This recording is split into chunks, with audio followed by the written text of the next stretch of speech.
We're going to go a little bit more international now, and certainly on my screen I can see Martha, and I think Martha's at home in Colombia, but Martha's the chair, the CEO of the Dynamic Spectrum Alliance, which has been doing great work globally and encouraging more sharing. And Derek, I don't know if we have Martha. Martha's just going to give a few minutes chat for us before we have Tawachi and Atamati and Dennis from Kenya coming on. Hi, Derek. Hi, Rob. Thank you very much for having me here today. And yeah, I'm in Colombia, so I should start saying thank you very much for this international invitation. And yeah, what I would like to briefly cover, I won't have any presentation, so I won't share my screen. First, I'm very excited to see all these presentations and advancements and demos and examples, and also to see so many stakeholders involved. I think that is exactly the purpose when we want to bring broadband connectivity, and we try to create flexible frameworks and new solutions that could make sure that everyone could be included and that there are opportunities for a larger ecosystem.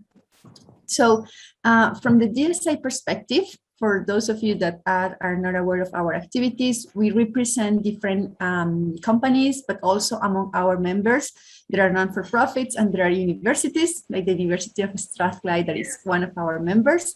And we promote different solutions, technologies, frameworks in order to make spectrum abundant for broadband access and to foster innovation.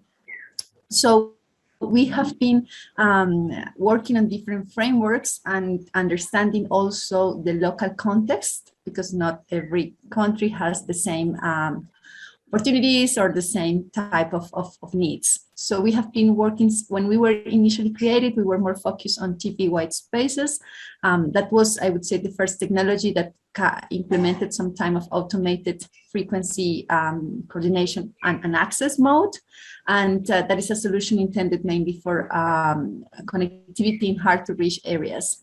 And now we have seen also evolution of the market and evolution of the technologies. We had all the process of the CBRS in the US. And what we have seen here from many others, how automated solutions like SAS are a reality. And also how that could be extended. Not other countries have the same complexity of the US in the 3.5 to 3.7 gigahertz band. So it's possible to have local access, share access, and different frameworks that even at the beginning are not automated, but we expect at some point they will be completely automated, because that gives more transparency and more efficiency for transactions. And then after, we are also seeing all the advancements in terms of the spectrum sharing for the 6 gigahertz band with different applications for unlicensed access, opportunities for Wi-Fi, Wi-Fi 6E, Wi-Fi 7, and now also 5G new radio unlicensed.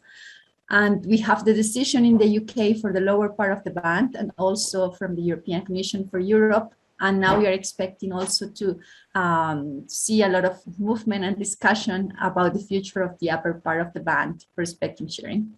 And at the international level, so all these technologies, I like to say that spectrum sharing could have different colors and flavors, and all of these solutions could be applied depending on the context. So I think it gives a lot of opportunities. At the international level, we are working with authorities and regulators. It depends again on their needs, but we have seen TV white spaces adoption mainly in LATAM and Africa, where there are countries that have huge differences in terms of rural and urban connectivity, and where TV white spaces could be a great solution for penetration and because of reaching hard to reach areas. We are on the global discussion about 6 gigahertz.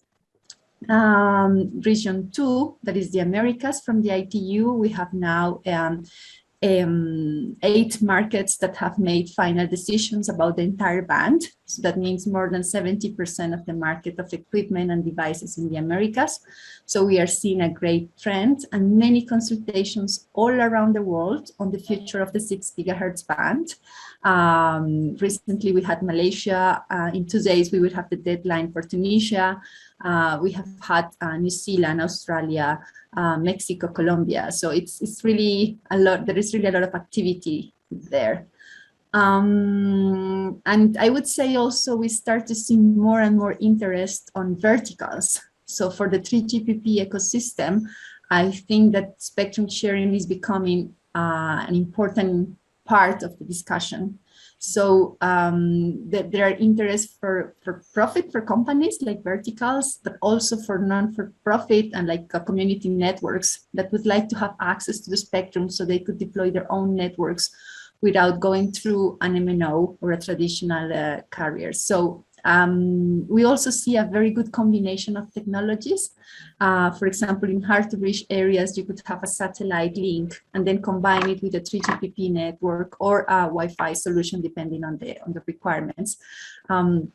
But yeah, I won't take more time. I just wanted to say that there are so many opportunities, and it's great to see how we could integrate dynamic spectrum access in this new landscape and ecosystem. And thank you, Martha, for joining us in rural Scotland. So I think we've all benefited from engaging with the Dynamic Spectrum Alliance, and as you say, being members has been very valuable for us at the university. So thank you for coming on today and giving us a review, and I hope people get in touch with you and maybe join up. So thank you. Thank you.